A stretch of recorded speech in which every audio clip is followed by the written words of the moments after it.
Joining us now, Susan Faricio, Chief Congressional Correspondent for the Washington Examiner. So that Washington Post story on President Trump leaking highly classified information in a meeting with the two Russian diplomats, National Security Advisor H.R. McMaster came out in the driveway. He said it was false. It didn't compromise intelligence sources or methods. This is one of the Post reporters, Greg Miller, had to say.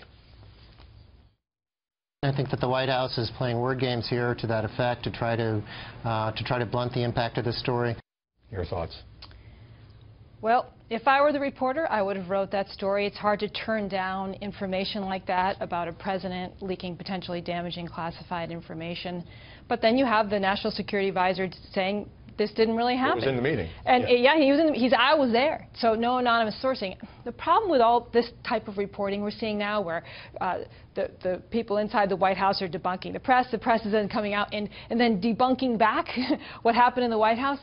You're left with this sort of confusing scenario. The reader loses out here. The consumer of media loses out. It's so confusing. What really happened? Did the president really give up classified information, or is this just another attempt by the press that has been very openly hostile to President Trump, putting out another anonymously sourced, questionable story? We don't know. I would just add that the story didn't say that the president had compromised intelligence sources or methods, and the administration was so concerned about the sensitivity of information that it asked the Washington Post and other news organizations not to release the details of this ISIS plot at their request. Now, let's go to the New York Times story.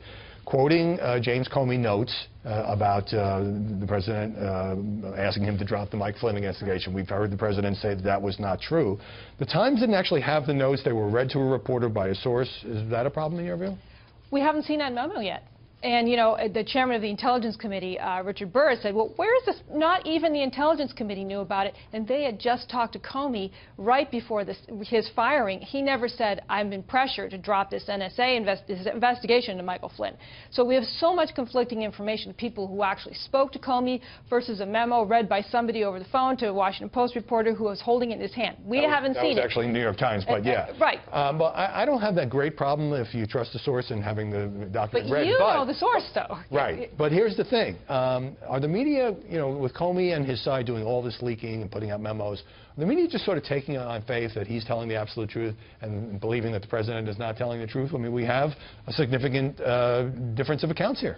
The media has long trusted anyone who has it out for Trump versus Trump in the White House itself. I mean, it's very biased against President Trump. So the argument is always that Trump is the liar and the person telling the truth is the one who has, you know, this information about him. And we don't know. I mean, we're going to hear from Comey next week.